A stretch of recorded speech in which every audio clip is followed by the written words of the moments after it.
नमस्कार, मैं हूँ पूनम यादव और स्वागत है आपका सुशीला एजुकेयर में। आज का हमारा टॉपिक है भारतीय संविधान की विकास यात्रा या फिर कहें भारत का संवैधानिक विकास, the journey of Indian constitution. इसमें हम लोग जानने की कोशिश करेंगे। सबसे पहले तो हम लोग पृष्ठभूमि या फिर कहीं बैकग्राउंड जानने की कोशिश करेंगे कि किस तरह से अंग्रेज हैं वो हमारे देश में आए और किस उद्देश्य से आए और फिर किस तरह से शासन करने लगे, हम पर ही राज करने लगे। और जो हमारे भारत का संवैधानिक विकास है उसको दो पार्ट्स में डिवाइड कर सकते हैं। पहले तो ब्रिटिश ईस्ट इंडिया कंपनी के अंतर्गत जो भी अधिनियम है पारित हुए थे वो, जो कि 1773 से लेकर 1853 तक हुए। उसके बाद जो ब्रिटिश ताज के अंतर्गत जो अधिनियम पारित हुए वो 1858 से लेकर 1947 तक हुए। इनको हम लोग जानने की कोशिश करेंगे और ये वीडियो का पार्ट 1 है। पार्ट 1 में हम लोग ब्रिटिश ईस्ट इंडिया कंपनी के अंतर्गत जो पारित अधिनियम है उनको जानेंगे और पार्ट 2 में हम ब्रिटिश ताज के अंतर्गत जो पारित अधिनियम है उनको जानने की कोशिश करेंगे। दोनों एक ही वीडियो में इसलिए नहीं बनाया क्योंकि वीडियो बहुत लंबी हो जाएगी। इसके साथ ही साथ हम लोग ये भी जानेंगे कि ब्रिटिश ईस्ट इंडिया कंपनी है ये थी क्या, इसकी स्थापना कब हुई और ये भारत में कब आई। और इसके साथ साथ हम लोग ये भी जानेंगे कि ब्रिटिश ईस्ट इंडिया कंपनी है ये भारत में किस लिए आई, क्यों आई, क्या इसका उद्देश्य था। और सारा हम लोग 1 बाय 1 इसका बैकग्राउंड भी जानने की कोशिश करेंगे कि आखिर अंग्रेज हमारे देश में आए क्यों थे और किस तरह से इसने धीरे धीरे करके कैसे ये राज करने लगे, कैसे ये हमारे देश पर शासन करने लगे, वो सब हम लोग जानेंगे आज। आप बने रहिए हमारे साथ लास्ट तक। तो चलिए स्टार्ट करते हैं। जो ब्रिटिश ईस्ट इंडिया कंपनी थी ये 31 इसकी जो स्थापना है वो 31 दिसंबर 1600 ईस्वी में हुई थी। और जो ब्रिटेन की उस वक्त जो ब्रिटेन की महारानी थी एलिजाबेथ प्रथम, उसने है ब्रिटिश ईस्ट इंडिया कंपनी को एशिया में व्यापार करने की खुली छूट दी थी, अधिकार पत्र प्रदान किया था। तो इसी तरह से इसकी स्थापना हुई थी और इसका उद्देश्य था व्यापार करना एशिया में। और इसके लिए जो महारानी है ब्रिटेन की, जो महारानी थी ब्रिटेन की एलिजाबेथ प्रथम, उसने ब्रिटिश ईस्ट इंडिया कंपनी को अधिकार पत्र प्रदान किया था, खुली छूट दे दी थी व्यापार करने के लिए। तो जो ब्रिटिश ईस्ट इंडिया कंपनी है भारत में 1608 ईस्वी में आई और जो इसका उद्देश्य था वो व्यापार करना था, ना कि राज करना उस वक्त। और 1608 ईस्वी में जब आई तो इसने पहली जो अपनी फैक्ट्री है, जो व्यापारिक कोठी है, वो सूरत में खोलने का प्रयास किया। वो खोल नहीं पाए लेकिन प्रयास किया। 1608 ईस्वी में जो ब्रिटिश ईस्ट इंडिया कंपनी है वो पहली बार अपनी व्यापारिक जो उसका कोठी है या फिर हम लोग कहें व्यापारिक फैक्ट्री है वो उसने सूरत में खोलने का प्रयास किया था, लेकिन वो खोल नहीं पाई। 1609 ईस्वी में क्या हुआ कि मुगल दरबार में जो पहला जो अंग्रेज गया उसका नाम था कैप्टन हॉकिंस। ये काफ़ी इम्पोर्टेंट है, कई बार आ चुका है कि मुगल दरबार में जाने वाला प्रथम अंग्रेज कौन था, तो कैप्टन हॉकिंस था। ये फर्स्ट टाइम पहली बार मुगल दरबार में गया और उस टाइम मुगल वंश का जो शासक थे वो जहांगीर थे। तो ये जहांगीर के दरबार में गया था और किस लिए गया था, सिर्फ और सिर्फ व्यापारिक फैक्ट्री या फिर हम कहें व्यापारिक कोठी खोलने के लिए उनसे परमिशन लेने के लिए गया था। 1611 में क्या हुआ कि जो अंग्रेज हैं उन्होंने अपनी पहली व्यापारिक फैक्ट्री खोली और कहाँ पर खोली, ये मसूलीपट्टनम में खोली उन्होंने 1611 में। तो यहाँ तक हमने देखा कि 1600 ईस्वी में 31 दिसंबर 1600 ईस्वी में ब्रिटिश ईस्ट इंडिया कंपनी की स्थापना हुई और ये हमारे देश में नहीं हुई थी, ये लंदन में स्थापना हुई। और जो वहाँ की महारानी थी उस टाइम एलिजाबेथ प्रथम, उसने क्या काम किया, एशिया में व्यापार करने के अधिकार पत्र प्रदान किया और खुली छूट दे दी व्यापार करने के लिए एशिया में। और 1608 में British East India Company Bharat आई और उसके बाद जो उन्होंने 1608 में ही पहली व्यापारिक जो फैक्ट्री है वो खोलने का प्रयास किया। देखिए 1608 में इन्होंने प्रयास किया लेकिन ये खोल नहीं पाए। और जो उन्होंने पहली व्यापारिक फैक्ट्री जो अंग्रेजों ने खोली वो 1611 में खोली। 1608 में सूरत में खोलने का प्रयास किया था लेकिन ये खोल नहीं पाए। और 1609 में पहली बार कोई अंग्रेज मुगल दरबार में गया था, किस उद्देश्य से गया था कि जो व्यापारिक फैक्ट्री है उसकी खोलने की परमिशन लेने के लिए। और उस टाइम मुगल वंश चल रहा था और वहाँ के जो शासक थे वो जहांगीर थे। तो ये जहांगीर के दरबार में गए थे। कौन गया था? Captain Hawkins. उसके बाद हम लोग देखेंगे 1613 ईस्वी में क्या हुआ कि जहांगीर था वो उसने क्या किया, जो मुगल वंश का शासक था उसने एक फरमान जारी किया और उस फरमान में जो अंग्रेज हैं, अंग्रेजों को, जैसे अंग्रेज था उनको सूरत में थॉमस एल्डवर्थ के अधीन व्यापारिक फैक्ट्री खोलने की इजाज़त दे दी, उनको परमिशन दे दी। कब दे दी? 1613 में फैक्ट्री खोलने की परमिशन दे दी जहांगीर ने थॉमस एल्डवर्थ के अधीन। इस तरह से वो धीरे धीरे करके फैक्ट्रियाँ खोलते गए और अपना व्यापार बढ़ाते गए। देखिए अब 1632 में क्या हुआ, जो गोलकुंडा के सुल्तान हैं उन्होंने क्या किया, गोलकुंडा के सुल्तान ने अंग्रेजों को सुनहरा फरमान, गोल्डन फरमान दिया और उसके तहत क्या किया कि 500 पैगोडा, ये तब की करेंसी थी, तो 500 पैगोडा अगर वार्षिक जो ईयरली वो साल में टैक्स देंगे तो वो गोलकुंडा राज्य के जो बंदरगाह था उस पर व्यापार कर सकते हैं स्वतंत्रता पूर्वक। कौन? अंग्रेज। ये किसने दिया? ये गोलकुंडा के सुल्तान ने फरमान दिया, गोल्डन फरमान दिया, एक तरह से आदेश दिया। इस तरह से धीरे धीरे करते अपने पूरे भारत पर में अपना व्यापार को बढ़ाते गए और धीरे धीरे करते ही शासन की तरफ चलते गए। 1757 है, 1757 में क्या हुआ, प्लासी का युद्ध हुआ। ये युद्ध किसके साथ हुआ? जो ब्रिटिश ईस्ट इंडिया कंपनी है या फिर अंग्रेज हैं उनका युद्ध हुआ। किसके साथ? बंगाल के साथ। और अंग्रेज हैं वो जीत गए। इसके बाद 1764 ईस्वी में भी बक्सर का युद्ध हुआ और बंगाल के साथ हो, अंग्रेजों का हुआ, ब्रिटिश ईस्ट इंडिया कंपनी का हुआ। किसके साथ? बंगाल के साथ हुआ और फिर भी अंग्रेज जीत गए। और अंग्रेजों ने जीतकर बिहार, बंगाल, उड़ीसा पर क्या किया, इस पर company, British East India company का अधिकार हो गया। तो वो इन राज्यों पर क्या है, बिहार, बंगाल, उड़ीसा पर क्या हुआ, शासन करने लगे। तो इस तरह से आप लोग देखेंगे किस तरह से ये सिर्फ और सिर्फ एक व्यापारिक फैक्ट्री खोलने आए थे और धीरे धीरे करके इन्होंने अपने व्यापार को बढ़ाया और फिर बंगाल के साथ इनका युद्ध हुआ, फिर बक्सर का युद्ध हुआ और इस तरह से इनकी जीत हुई और इन्होंने बिहार, बंगाल, उड़ीसा पर अपना अधिकार जमा लिया और वहाँ पर शासन करने लगे। और फिर इसके बाद क्या हुआ, अंग्रेजों ने युद्ध जीत लिया और उसके बाद ये ब्रिटिश है, जो ब्रिटिश ईस्ट इंडिया कंपनी है, ये बंगाल पर क्या है, शासन करने लगे। और शासन करने के लिए फिर इन्होंने अपने जो शासन है उनको अपने अनुकूल, अपने अकॉर्डिंग बनाए रखने के लिए क्या किया, टाइम पर, समय पर कई एक्ट पारित किया।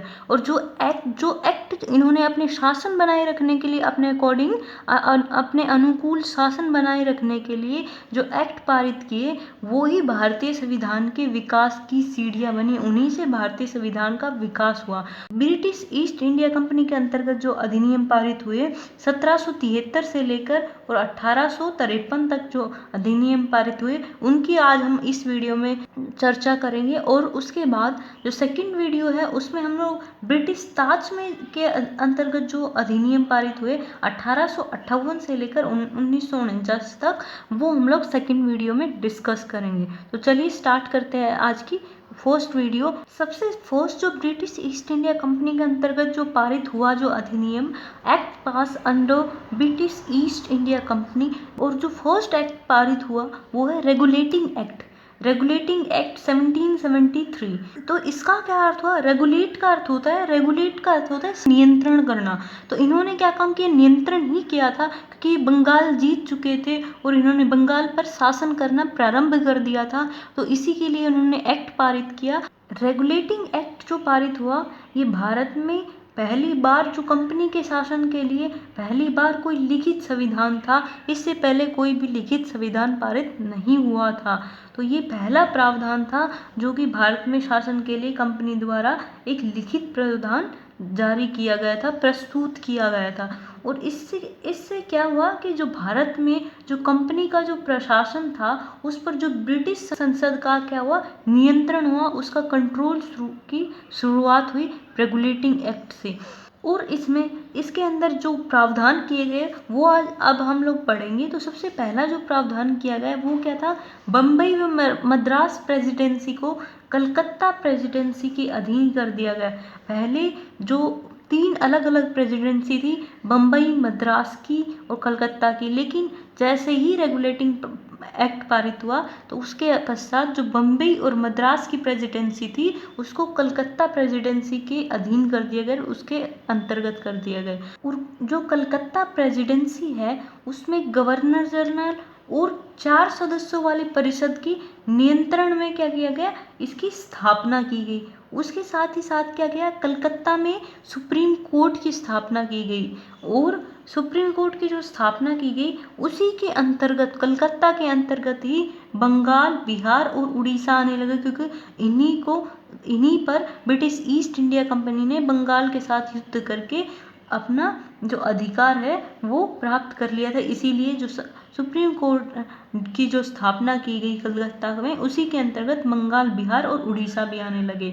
और जो इस सुप्रीम कोर्ट, कलकत्ता के सुप्रीम कोर्ट के पहले जो मुख्य न्यायाधीश थे वो थे sir Elijah Impey. Sir Elijah Impey हैं, ये फर्स्ट कलकत्ता सुप्रीम कोर्ट के पहले न्यायाधीश थे। उसके बाद क्या हुआ कि जो बंगाल के गवर्नर हैं उनको तीनों प्रेसिडेंसियों का गवर्नर जनरल कहा जाने लगा। उसके बाद क्या हुआ कि जो बंगाल के प्रथम गवर्नर जनरल थे वो लॉर्ड वॉरेन हेस्टिंग्स थे। ये भी काफ़ी इंपॉर्टेंट है, कई बार आता है कि बंगाल के प्रथम गवर्नर जनरल कौन थे, तो वो लॉर्ड वॉरेन हेस्टिंग्स थे। इसके बाद क्या हुआ, जो कंपनी थी ब्रिटिश ईस्ट इंडिया कंपनी, इस पर क्या हुआ, जो ब्रिटिश कोर्ट ऑफ डायरेक्टर्स था, ब्रिटिश कोर्ट ऑफ डायरेक्टर्स क्या है, एक कंपनी की एक गवर्निंग बॉडी है। और इस पर क्या हुआ कि कंपनी पर क्या है, नियंत्रण बढ़ गया है। किसका बढ़ गया, ब्रिटिश कोर्ट ऑफ डायरेक्टर्स का बढ़ गया है। और इससे क्या हुआ कि भारत में इसके जो राजस्व, नागरिक और जो सैनिक से संबंधित जो मामले थे उनकी जानकारी ब्रिटिश सरकार को देना कंपलसरी कर दिया गया, आवश्यक कर दिया गया। तो जो भारत के जो राजस्व, नागरिक और जो सैनिक से संबंधित जो मामले थे वो सारे की सारी उनकी जानकारी ब्रिटिश सरकार को दी जाती थी, और ये कंपलसरी कर दिया गया था रेगुलेटिंग एक्ट 1773 के द्वारा। इसके बाद जो एक्ट पारित किया ब्रिटिश ईस्ट इंडिया कंपनी ने वो है एक्ट ऑफ सेटलमेंट 1781। इसको हिंदी में भी और इंग्लिश में भी, दोनों में ही एक्ट ऑफ सेटलमेंट ही कहा जाता है, 1781। तो इस एक्ट का उद्देश्य क्या था, इसका उद्देश्य था जो रेगुलेटिंग एक्ट में जो पारित किया था उसमें जो कमियां थी उनको दूर करना, एक्ट ऑफ सेटलमेंट 1781 का उद्देश्य था। और इसके साथ साथ जो कलकत्ता सरकार था उसको बंगाल, बिहार और उड़ीसा के लिए विधि निर्माण की शक्ति प्रदान की गई। पहले क्या था कि जो कलकत्ता सरकार थी उसमें सुप्रीम कोर्ट की स्थापना की गई और बंगाल, बिहार और उड़ीसा उसी के अंतर्गत आने लगे, लेकिन अब इसके साथ साथ अंतर्गत आने के साथ साथ एक्ट ऑफ सेटलमेंट में उसके लिए जो कानून का निर्माण की जो शक्ति थी वो भी कलकत्ता सरकार को ही प्रदान कर दी गई। किसके कानून के निर्माण की, बंगाल, बिहार और उड़ीसा, इन तीनों के राज्य हैं, इन तीनों के जो कानून के निर्माण की शक्ति है वो भी कलकत्ता सरकार को प्रदान कर दी गई। इसके साथ ही जो एक्ट ऑफ सेटलमेंट है उसमें प्रमुख जो प्रावधान किए गए वो है गवर्नर जनरल की परिषद है वो, और जो सर्वोच्च न्यायालय है, सुप्रीम कोर्ट है वो, इन दोनों के मध्य जो संबंध है उनको लिमिटेशंस किया गया, उनमें लिमिट लगाई गई, उनमें सीमांकन किया गया। उसके बाद जो सुप्रीम कोर्ट है उस पर यह रोक लगा दी गई कि वो कंपनी है, जो ब्रिटिश ईस्ट इंडिया कंपनी है, उसके कर्मचारियों के विरुद्ध कार्यवाही नहीं कर सकती। इसके बाद क्या किया, जो सुप्रीम कोर्ट है उसको आदेश लागू करते समय और जो सरकार थी वहाँ की, उनको कानून बनाते समय या फिर क्रियान्वयन करते समय भारत के सामाजिक, धार्मिक और रीति रिवाजों का सम्मान करने का आदेश दिया गया। तो इस एक्ट ऑफ सेटलमेंट में जो हमने मेन इम्पॉर्टेंट है वो ये है, एक तो जो कलकत्ता सरकार है उसको बंगाल, बिहार और उड़ीसा के लिए कानून निर्माण की शक्ति दी गई।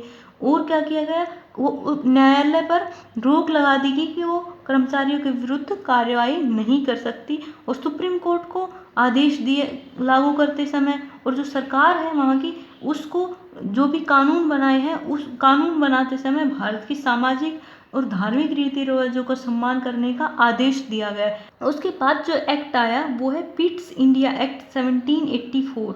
इसमें क्या किया गया, द्वैध शासन व्यवस्था की गई भारत में। इसका क्या अर्थ है, द्वैध मतलब कि दो हो गया। तो दो शासन व्यवस्था किस तरह से करी गई, एक तो जो कोर्ट ऑफ डायरेक्टर्स है उसको क्या किया गया कि कंपनी के जो व्यापारिक मामले हैं उसमें मॉनिटरिंग करने की जो आदेश दिए गए। और उसके बाद दूसरा जो शासन है वो राजनीतिक मामलों के लिए दूसरा बोर्ड बनाया गया, नया बोर्ड, बोर्ड ऑफ कंट्रोल। नया जो बोर्ड बनाया गया, नया निकाय बनाया गया वो है बोर्ड ऑफ कंट्रोल। ये किसके लिए, राजनीतिक मामलों के लिए। व्यापारिक मामलों के लिए क्या था, कोर्ट ऑफ डायरेक्टर्स, और जो राजनीतिक मामले हैं उनके लिए कौन सा बोर्ड बनाया गया, नया बोर्ड ऑफ कंट्रोल। तो इस तरह से दो बोर्ड बनाए गए अलग अलग, एक व्यापारिक मामलों के लिए और एक राजनीतिक मामलों के लिए। तो इस तरह से दो शासन व्यवस्था की गई, द्वैध शासन व्यवस्था की गई। तो ये भी क्वेश्चन काफी इंपॉर्टेंट है, कई बार आ जाता है एग्जाम में कि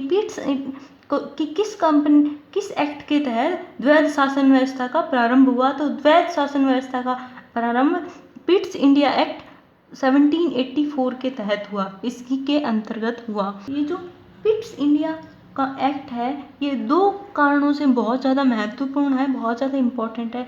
फर्स्ट क्या है, फर्स्ट ये है कि जो कंपनी के अधीन जो क्षेत्र थे, जो मैंने पहले भी बता दिया, बम्बई, मद्रास, उड़ीसा, इनको क्या किया गया कि ब्रिटिश आधिपत्य क्षेत्र कहा जाने लगा। मतलब कि जो ब्रिटिश ईस्ट इंडिया कंपनी के अधीन थे उनको ब्रिटिश आधिपत्य क्षेत्र कहा जाने लगा। इसके साथ ही साथ क्या हुआ, ब्रिटिश सरकार थी उनको जो कंपनी है ब्रिटिश ईस्ट इंडिया कंपनी वो और प्रशासन से संबंधित जितने भी कार्य थे उस पर पूरा नियंत्रण स्थापित कर लिया ब्रिटिश सरकार के द्वारा और उनको अधिकार दे दिया गया।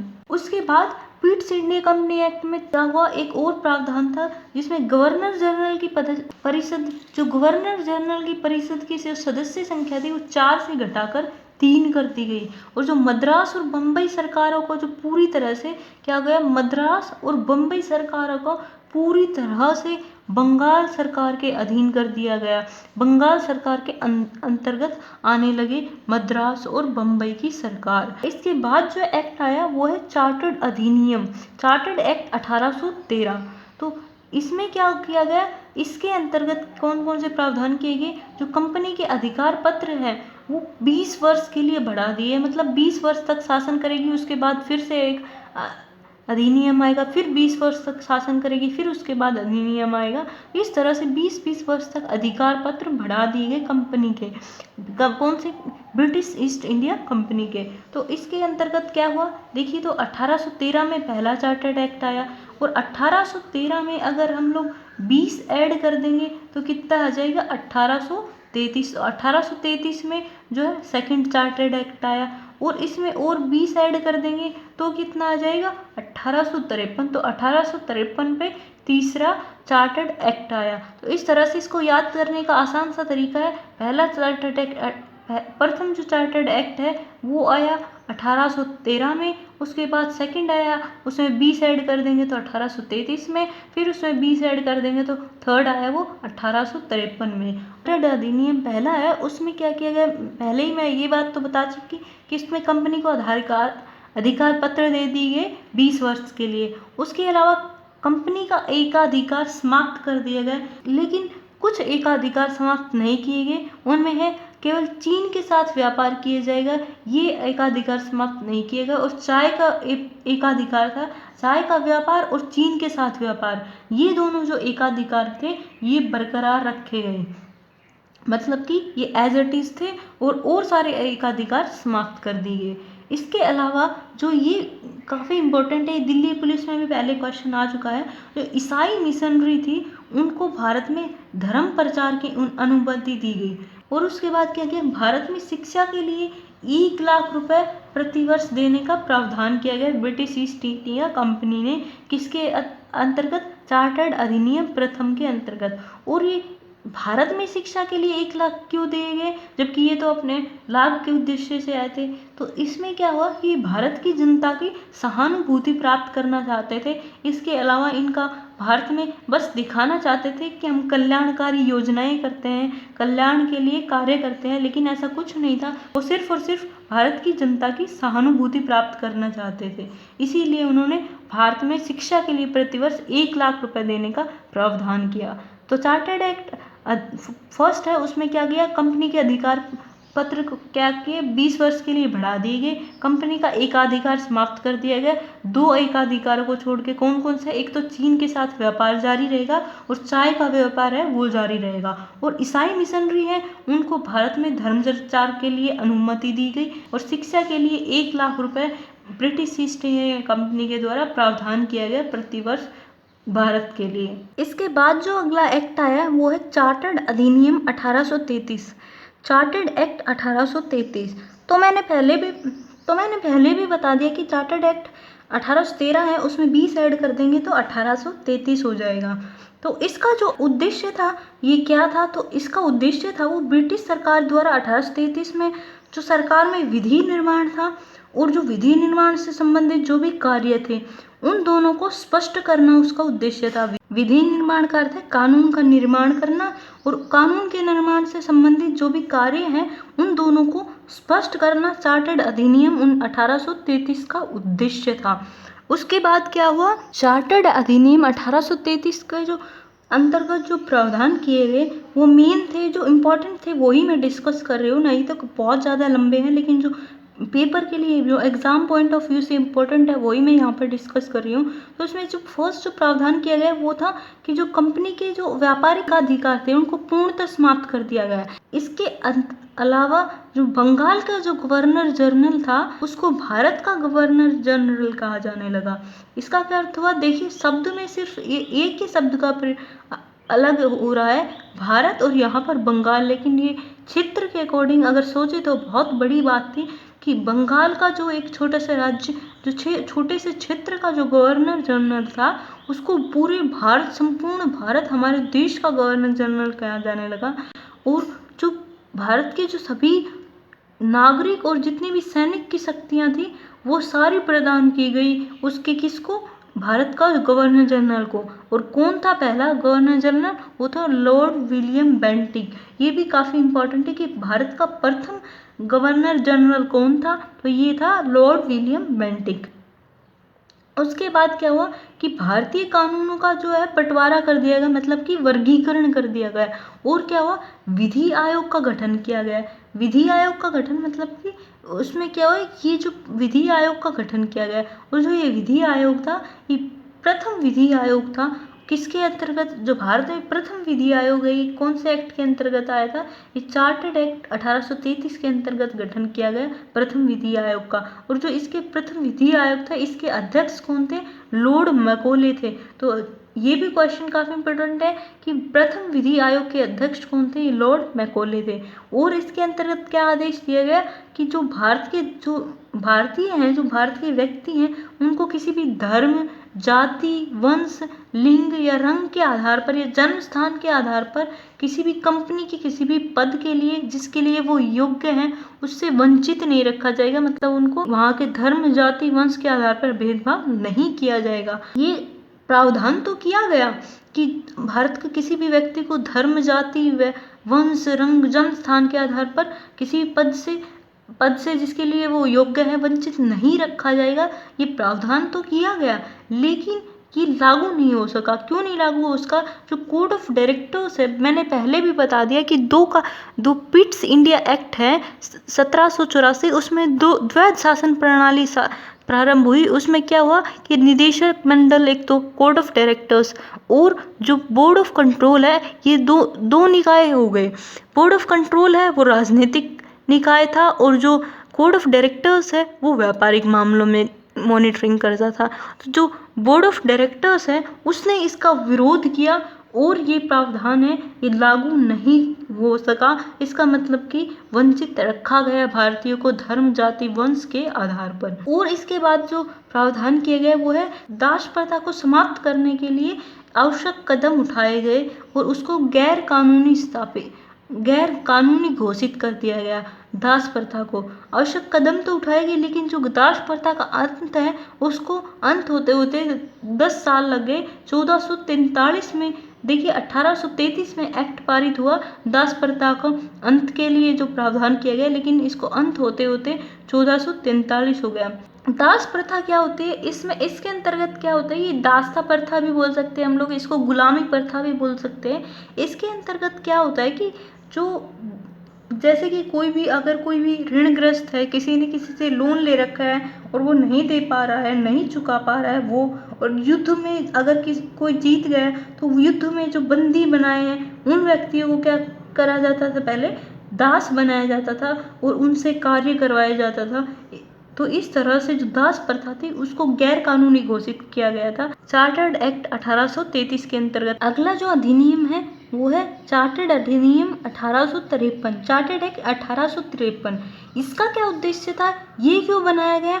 इसका उद्देश्य था जो प्रेजेंट में जो विधायिका है उसको सशक्त करना इसका उद्देश्य था, और उसका विधायिका के विस्तार में सहयोग देने के लिए, उसको बढ़ाने के लिए, उस क्षेत्र को और ज़्यादा विस्तार करने के लिए चार्टर्ड अधिनियम 1853 लाया गया था। और वैसे भी हर 20 साल में एक एक्ट आता था। इसके अंतर्गत क्या प्रावधान किए गए, इसके अंतर्गत पहली बार गवर्नर जनरल की जो परिषद थी, विधायी और प्रशासनिक दोनों कार्यों को अलग अलग कर दिया गया। मतलब कि विधायी मतलब कि कानून से संबंधित, और प्रशासनिक मतलब कि जो कार्य करवाने वाले हैं वो, इन दोनों को अलग अलग कर दिया गया।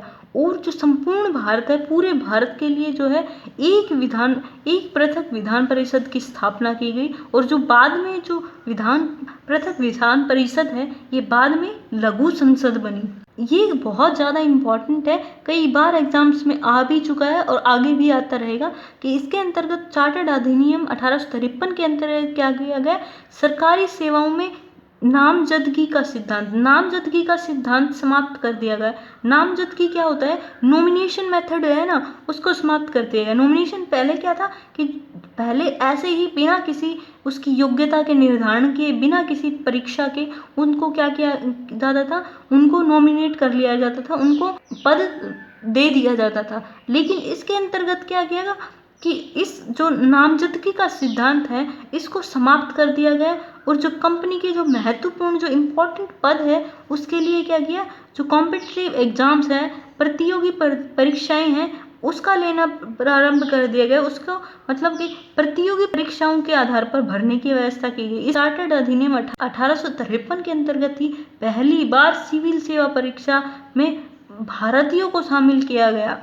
उससे पहले देखिए हमारे देश पर राज कर रहे हैं, हमारे देश पर शासन कर रहे हैं, लेकिन हमारे ही देश के व्यक्तियों को हम महत्वपूर्ण पद है उन पर जा ही नहीं सकते थे। लेकिन पहली बार ऐसा हुआ कि जो भारत के व्यक्ति है वो शामिल हो सकते थे सिविल सेवाओं में, सिविल सेवा की परीक्षा में अपनी योग्यता के आधार पर महत्वपूर्ण पदों पर जा सकते थे। तो इस तरह से जो चार्टर्ड अधिनियम 1853 है इसमें हमने 2-3 इम्पोर्टेंट फैक्ट है जो पढ़ने हैं।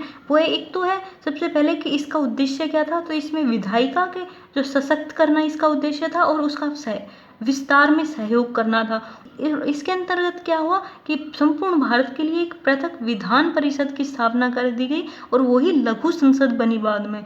और क्या किया, इसके अंतर्गत पहली बार गवर्नर जनरल की परिषद है उसकी विधायी, कानूनी शक्तियों और प्रशासनिक कार्यों, इन दोनों को अलग अलग कर दिया गया।